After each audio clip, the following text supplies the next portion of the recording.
CyberShow. I'm Cheri, Sigmon, your host, cybersecurity authority, consultant, and entrepreneur. Today on the CyberShow, we have a very special guest. Hi, Fong. Hey, hi. I'd like you to meet Fong Chua. He is a business strategist, real estate investor, and best-selling author hailing from Alberta, Canada. Welcome to the show. Thank you very much for having me. So today we're going to talk about several topics, but Fong likes to help people achieve ultimate success and achieve their peak potential. Do you have anything to talk to about that, to speak to about that, Fong? Well, yeah, first of all, thank you very much for having me on the show. It's a complete honor. I absolutely love helping people unlock the potentials. I love adding value and impacting as many people as I can. So being on the show is a great opportunity for me to do that. And it's always a joy to talk to other people who are successful and also have that right mindset, who would love to either add value or keep on having that growing mindset. So like you said, I'm a business strategist, real estate investor. I'm a best-selling author, and I'm also a speaker.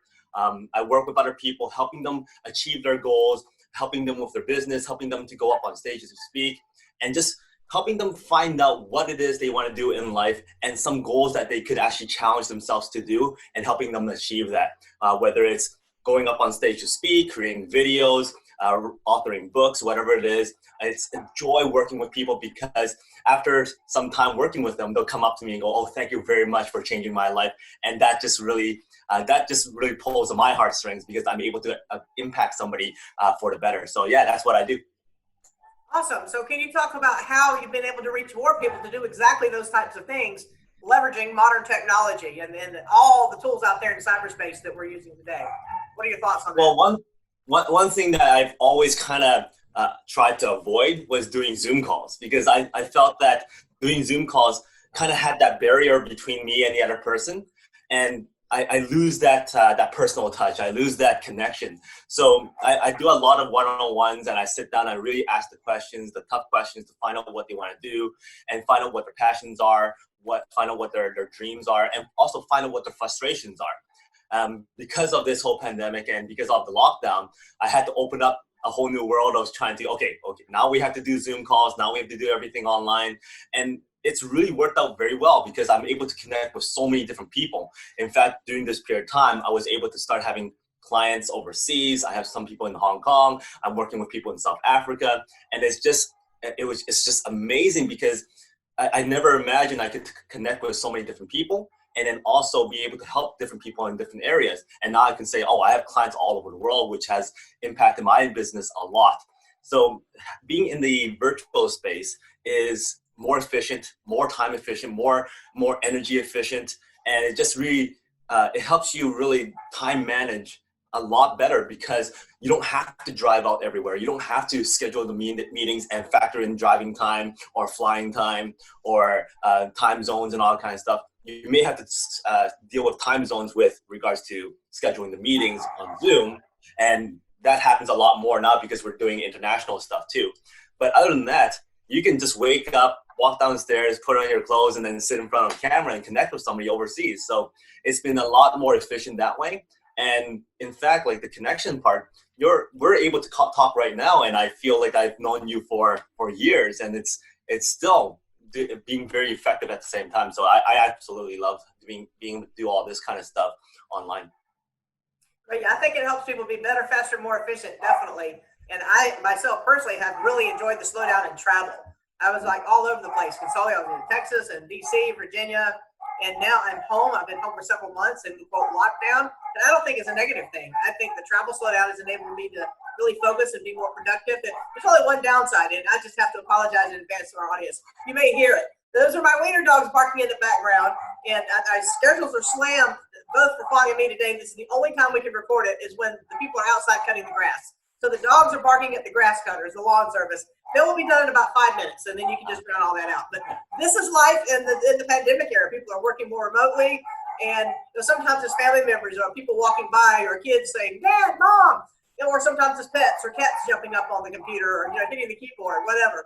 So these are like the daily distractions that I've noticed.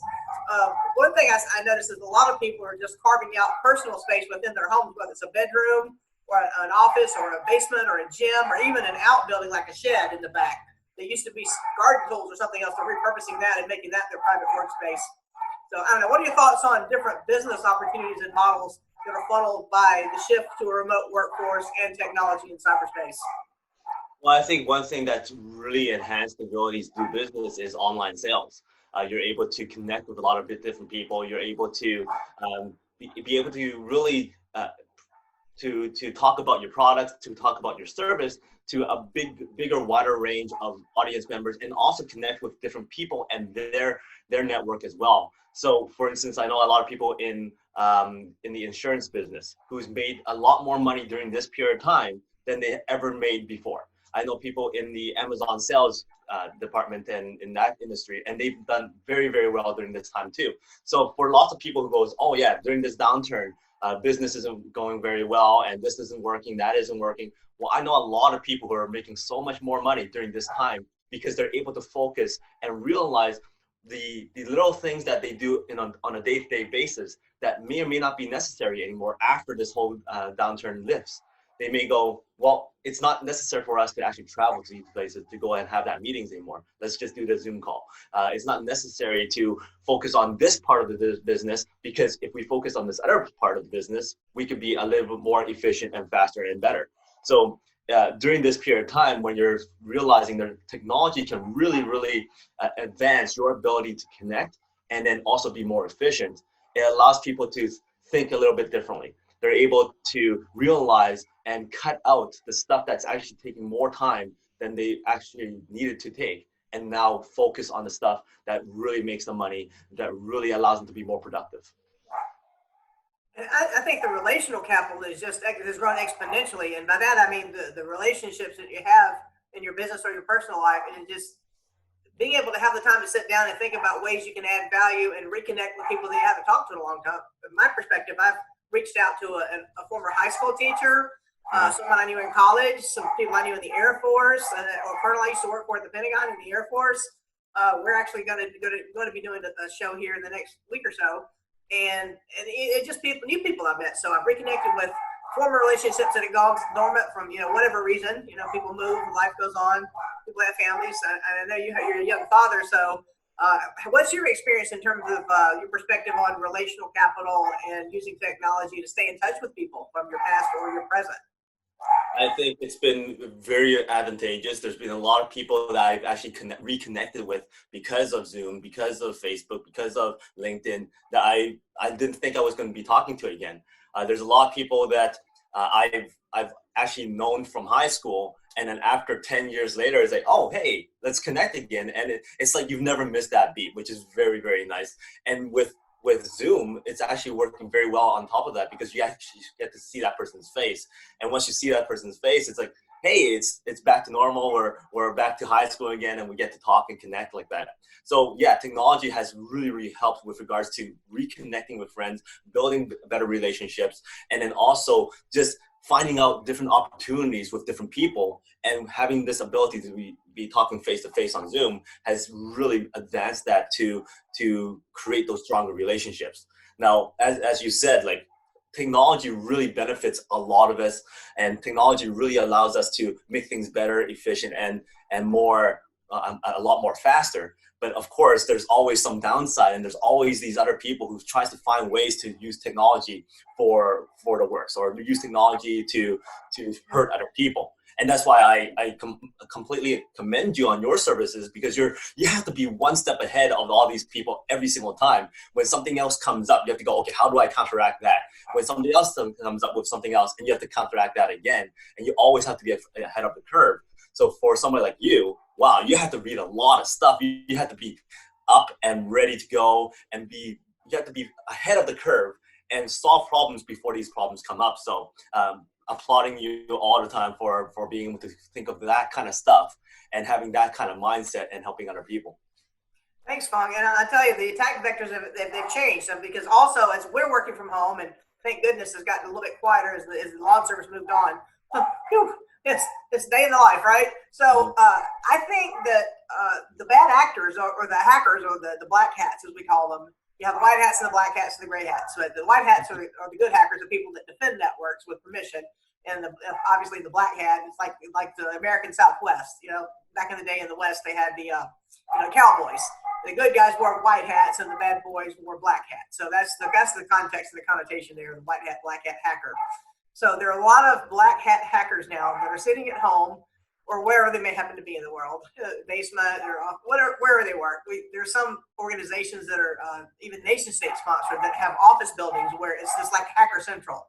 And everybody who goes to work, who still commutes, they go to this main office. And I'm thinking of a certain nation state. We'll name anybody in particular, but there's one where there's a huge office building in a downtown metropolitan area where the best hackers in the world go to that building or set of buildings, and that's where they operate from. Wow. My perspective is I would do it separately, so people can identify where you are, because what happens if that building gets taken out? Then your best intellect, your best talent, it gets to be taken out just like that. But that's a sidebar. But there are people in either the basement actors or the script kiddies, the people who want to do it for fun or for just they think it's fun or the bragging rights or other nefarious reasons, or they really want to cause economic damage. I'm thinking of the ransomware, people who are demanding Bitcoin to release your data, that sort of thing. But they're more bored now. I mean, before, I don't know, they had other things to do, but now because of the pandemic, my perspective and what I've seen and what my colleagues are telling me they're also seeing is that they have more free time on their hands, and they're thinking of things they haven't even thought of before. So now we have more zero-day exploits, which is the first time seeing something in the wild. It's something brand new that hasn't been patched yet, hasn't been patched for. It's a vulnerability that was not previously known.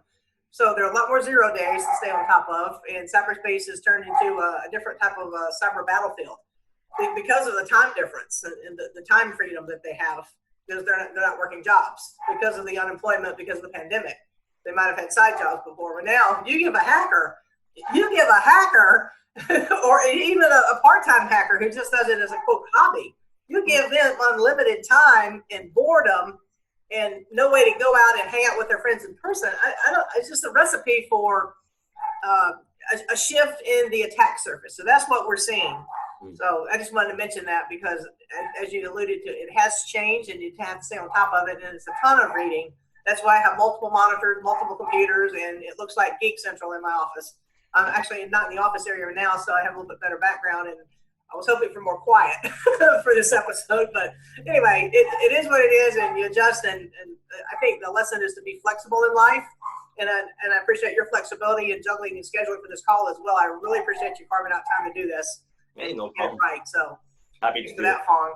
Do you have anything to add along the lines of what you would give as advice to an aspiring entrepreneur, someone who doesn't have a business yet but wants to start a business? What would the strategy be?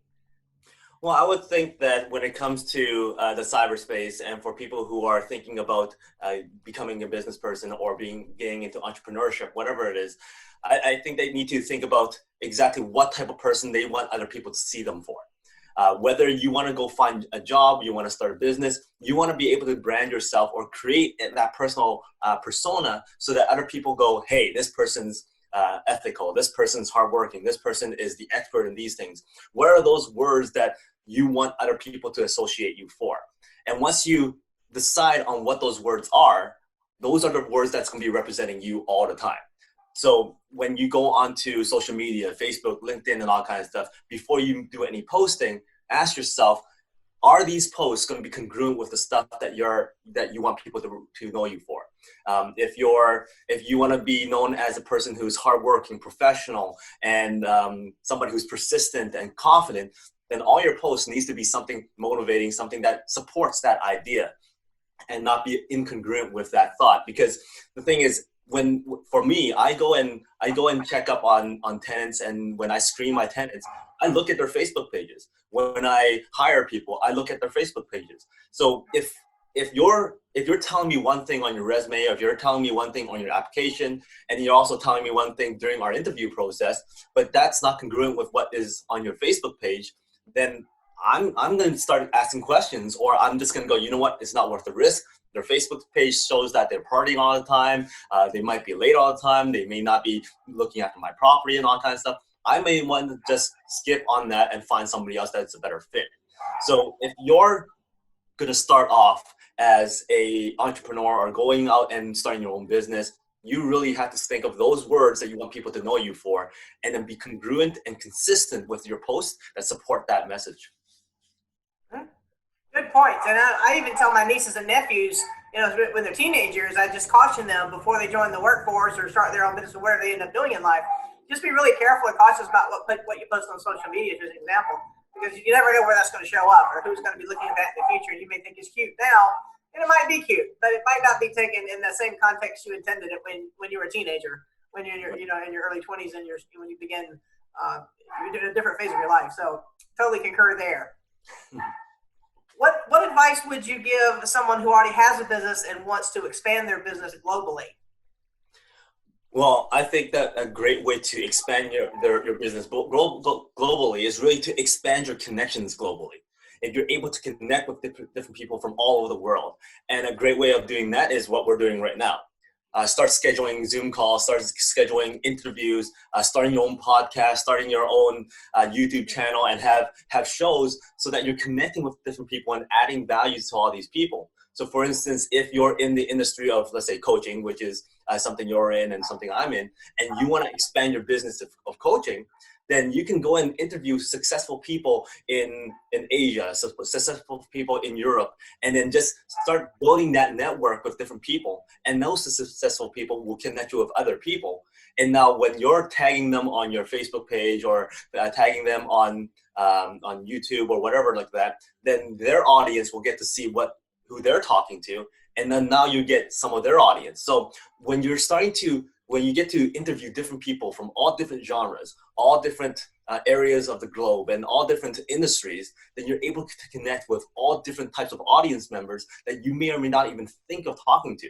Like I've met people who are Olympians, I've met people who are former professional hockey players, and I never imagined talking to these people, but it's because of one connection leading to another connection, and then these connections might lead to other people. So their audience members are completely different than the audience members that I'm used to. So if you really want to connect globally, you really have to think about, okay, how do I connect with different people from all over the world and still add value to these people at the same time? So that's one really, really easy thing that everybody can do if they want to expand globally. Okay, great. Do you have any thoughts in general about what makes a person successful in life or in business? Just a very broad question. Well, when it comes to success, I think, first of all, that person needs to make the decision that they want to be successful. And once they make that decision of wanting to be successful, then in turn, they know that you have to work hard. They know they have to put in the effort, put in the time to get to certain things that they want to achieve.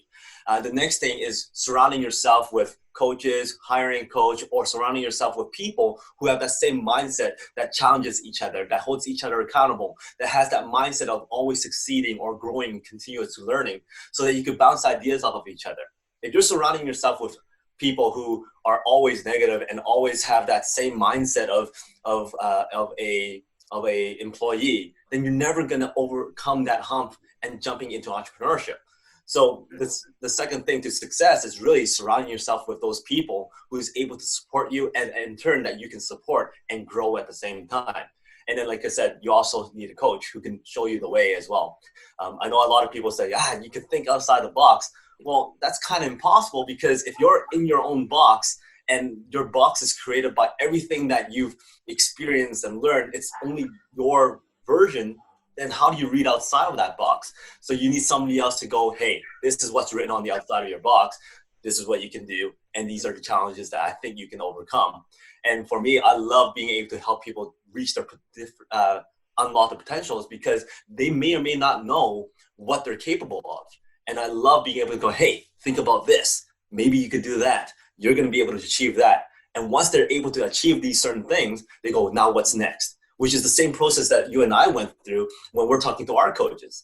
So it's one of those things that having a coach in your life, having those people around your life to support you is vital if you want to become successful. Yeah, great. And I want to share something with you. I found this when I was cleaning up my home office. I have, let's see if you tell me what this is. That's a disk for your computer. It's a hard surface 3.5 floppy disk. The soft ones used to be 5.25 inch. This is a 3.5 inch personally labeled floppy disk. This happens to be a 3M high density, 1.44 megabytes. Oh my gosh, and we're streaming gigabytes and terabytes these days. This is old school tech. Right now, It's used. I'll show you what it's used for right now. Okay, so from a technology perspective and cyberspace perspective, this is a little bit of a sideboard, so indulge us, folks. You have to keep pace with technology and use the best technology that's available at the time. This used to be available. This was an upgrade from 5.4 soft floppy disks. I don't have any computers that run these now. So what this is for now, in terms of keeping up with technology, it's a coaster. You repurpose it as a coaster for your orange juice. So yeah. I've got towers of those coasters. That's a coaster. So technology becomes obsolete. And from a security perspective, you don't want to use outdated operating systems like Windows NT. Sometimes I'll run a scan on something for a larger client, a corporate client. They have mainframe systems and old systems that are legacy systems, which they haven't retired yet. And they'll have really old operating systems. NT, I want to get into all the details, but as an example, because it costs so much to upgrade to the new version, they're trying to squeeze every little bit of ink they can and get their cost out of that, and some just can't be patched anymore. So if you have an obsolete technology like this, just retire it. That's my advice. Just retire it, get rid of it, and go to the best available technology that you have at the time for the purpose that's intended. And you don't have to have, like an Oracle license for, 30 grand and then XYZ on top of it. You could be a smaller business starting out and you could use another tool to do something, for example. But my advice would be to talk with people like you and find out what their needs are, and essentially just get a baseline of what they need from A to Z, get the best available that's at their price point, and just roll with that.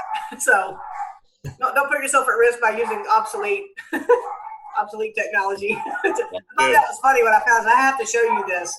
I found a whole stack of them. I have a dozen of them. The others just went in the trash, and I kept the color-coded ones, because I'm a Clemson fan. So it's my alma mater, so it's orange. So I kept the orange ones. Very soon, you're going to upgrade your coaster to CDs. Yeah, it's CD, because most people are streaming these days. I can have a CD coaster, but they have that hole in the middle. So I don't know. It's a way to think about things. It's kind of along the lines of thinking outside the box. It's like, this can be used for this, or now it can be used for that. But I think the key thing that's connecting people globally these days are the video teleconferencing platforms, such as Zoom, Cisco WebEx, or Microsoft Teams, or Skype for Business, or there's several other brands out there. I think there are about 12 of them that the National Security Agency did a study on to determine their effectiveness, their security posture, essentially. If anybody likes that, I give them a free report. Just contact me. And it's essentially the security posture evaluation from the United States National Security Agency on the different video teleconferencing platforms and how secure they are or aren't. So hit me up for that if you're interested in that. But for now, it's mostly Zoom. For me, it's mostly Zoom, Skype for Business, or MS Teams, depending on what corporate client I'm working with or supporting at the moment. And for my business, I like to just use Zoom because they've made improvements. I can lock it down. When it first started, with the pandemic, and they had this like exponential growth overnight with kids working from home, people working from home, kids doing school from home, college students working on their studies from home. It was not planned for, so they've had to face a little bit of public backlash when they had some polls that were publicly posted, and then they responded quickly and they fixed them, and they have an executive board and committee that are actively working on that. So I think it's better than some of the others. It's my personal perspective, so that's why I use it, and that's why we're on Zoom right now, sharing information with you today, because the meeting's locked and it's password protected, and the link wasn't posted publicly, and it was, we can change it on the fly. It's not a recurring meeting. That sort of thing. But very, very that's my 2 cents on that. I'm sorry, what? Very, very flexible. So it's and flexible is the key, right? Yeah, it's flexible. As an entrepreneur, you have to be able to be flexible and maneuver around certain things, because you can't plan for everything, and nothing is ever perfect. So the thing is, you take the action, apply it, and then adjust on the fly if need be. And the faster you can adjust, the more successful you can be. So when, for instance, Zoom, being able to be very, very flexible allows them to be ahead of the game of other services, and that's why more people pick them. Mm-hmm. And then in response to that recovery, and then their fast response to the security fixes, they added new features and made some features that were already there that were hidden more obvious that people can use. And they scaled it and worked with high-end event organizers. I won't mention any names here because I don't have permission to use their brand and their name. But they were hosting a very large Zoom session that was negotiated with Zoom's leadership in order to enable it. And it was just a massive screen of over it was tens of thousands of people concurrently on that session. And that wouldn't have been possible just a few months ago, but pre-pandemic. It just wouldn't have been possible because they hadn't scaled. The economy of scale wasn't there yet. So from a business perspective, you have to have the economies of scale where it becomes more available to the mainstream from a cost benefit analysis point of view. So I think now with so many people using VTC, video teleconferencing platforms, such as Zoom and others, it's just going to become a way of life. People may get tired of it after a while, but it's what's available now, and it's improved. And I kind of like it. I mean, I changed the black hole, the letterbox, the black, when I have these videos edited. And when you see this finished product on the CyberShow on Millionaire Flex and YouTube, for example, and then Spotify later, when you see it, the black border will be taken out, and we'll have what we call a lower third or a video background replacement edited in there. It'll have a little bit of motion, and it'll look a little bit more professional than the standard default black letterbox. It's kind of like when you see a movie and it has the black boxes around it, it's called a letterbox. So for lack of a better term, for lack of a better understanding, I just call it a letterbox. But if you see it takes up most of the screen. Yeah. And it's just static. Yeah. I think also for video conferencing, it opens up a new aspect for people to think about, and that's attention to detail of your surroundings. There's many video conferences I've been to, and many different videos that I actually see that people forget what's actually in the background. And they think that, hey, let's just do a video, and then all of a sudden in the background you see people walk by, or you see a poster they've always had up for the longest time, but it's not really appropriate for a meeting situation. Right. Or there's a mirror behind them and they're not wearing pants. Whatever it is, it starts to allow them to start thinking about what's in my surroundings, what's going to be on screen, and then whether or not they're going to be on video conferencing or not.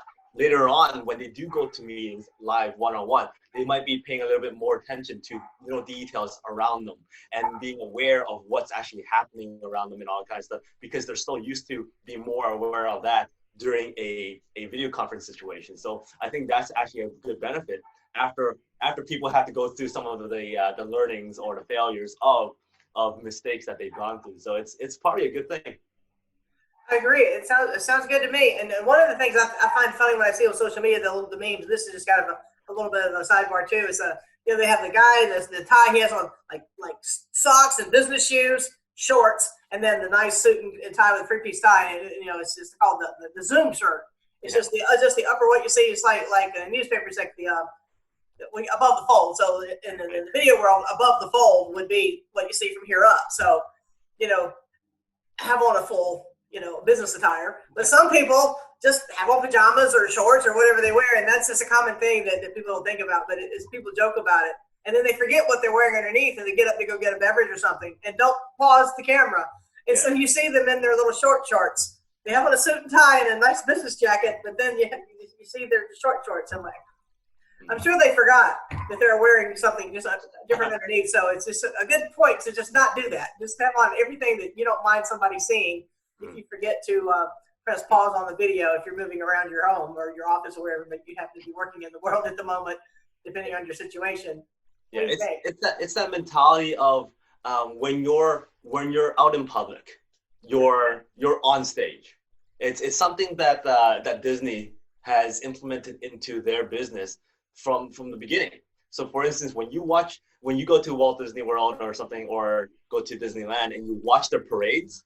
Oh, yeah. Well, when they're performing every step of the way, and they know exactly where the last viewpoint of a guest member is. So even though if they walk past you and walked into the gates and they're about done, you still see them performing until the last view that you see them turn the corner. Then they're done. Then they're off stage. So the thing is, the moment you're out in public, the moment this video turns on, you are on stage, and everything that's going to happen at this very moment can be seen. So whether I turn around, whether I walk out of the office, it's still on stage, and therefore you need to keep composure. You have to keep that professionalism.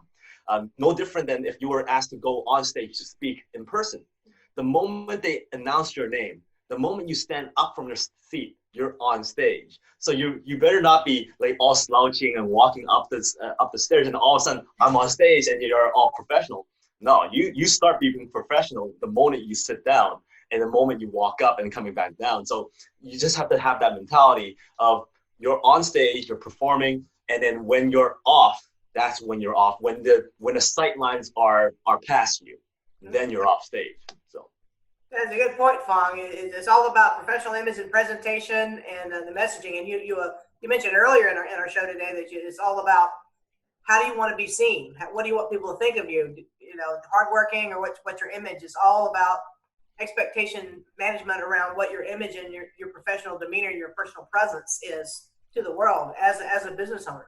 yeah, and for people like yourself who needs to be a step ahead, you need to visualize what's going to come later. You're going to have to visualize what are some of the trials and tribulations of the next hacker or the next technology, so that you can stay ahead of game. So you're thinking ahead all the time so that you can prepare for it. And same thing here. For something as simple as an interview on Zoom, you need to think ahead of, okay, I'm going to plan to have my water here. I'm going to plan on my breaks. Therefore, I'm going to be here the whole time. I'm going to plan on talking about this, talking about that, so that you're a little bit prepared as to what you're going to be presenting or performing in front of the public. So always think ahead, always visualize what's going to go on before you actually do it. I like it. And actually, maybe after this, we can talk offline a bit. And from your perspective as a real estate investor, I see something looking ahead, as you mentioned, I see something where there's a convergence of cybersecurity and a real estate opportunity. So I don't want to mention that here because we haven't talked about it first, but we can either do a follow-up session about it or just talk about it offline and then maybe bounce around some ideas and collaborate that way. But see, something like this happens, folks. When you're having an interview with someone, he says something that gives me an idea, and then we can follow up on further. You know, it may come to fruition or it may not, but it's always be paying attention and listening, truly listening to what people are saying. Because what you hear is like an idea. It's that whole concept of surrounding yourself with like-minded people who always has new ideas popping up. And when you just collaborate on something, better ideas come up. So yeah, it's always fun to talk to people like yourself. That's good. Well, hey, do you have any closing thoughts for today? I know you have another meeting here in about 5 minutes. So, well, closing thoughts are basically, if you want to do something, always go out there and ask the people who are doing it and are successful at it. Don't ask the people who have no idea what they're talking about, or asking the people who have tried it and failed. Some examples of that, for instance, Bitcoin. I had somebody come up to me and go, hey, I got approached with this opportunity to go into Bitcoin, but I didn't do it. I'm like, why not? Because he asked a family member, and that family member says it doesn't work.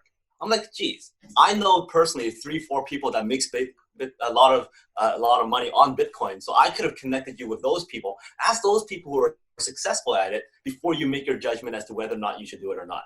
Same with people in insurance. They come up to me and goes, yeah, I can't get in sales. I can't do this. I can't do that. I'm like, did you ask somebody who's actually successful in doing that right now? And they go, no. So yeah, whatever it is that you really want to do, whatever you want to pursue, whether it's entrepreneurship or book writing or real estate investing, whatever it is, go and ask the people that you know are already successful at it and are doing it right now. Now, if you don't have connections to those people, I'm sure you know somebody who knows somebody who does. So as long as you keep on asking that question and finding out, hey, who can you connect me to that knows about this stuff, who are successful at it, that's when you have the right people who will support you, the right people who give you the right information, and the right people who can actually push you along and make sure that you are successful in that venture because they're successful at it as well. So that's my biggest advice for anybody who's out there who wants to pursue something. And then also connect with yourself, who's a coach and an expert in the cyberspace. All right, thanks so much, Fong. So how would someone who wants to get in touch with you contact you? What's the best way? LinkedIn, Facebook, website? Yeah, I'm all over social media. If you could find me on Facebook, it's Fong Chua. I believe there's only one Fong Chua out there right now. You could go to my website, fongchua.com or meetfongchua.com. I have a podcast. You can find me on Spotify. It's the Peak Potential Success Show. And I also have a YouTube channel, which is Your Area TV. That's where I have a series every single week. I post a 2-3 minute video on just motivation, little tips, strategies here and there. It's called Make More Mind Bites. So you can find me on that as well. All right, great. Well, hey, thanks so much. Thanks so much for your time today and for adding value to my audience. Really appreciate you being here on the CyberShow. Great. Thank you very much for having me again.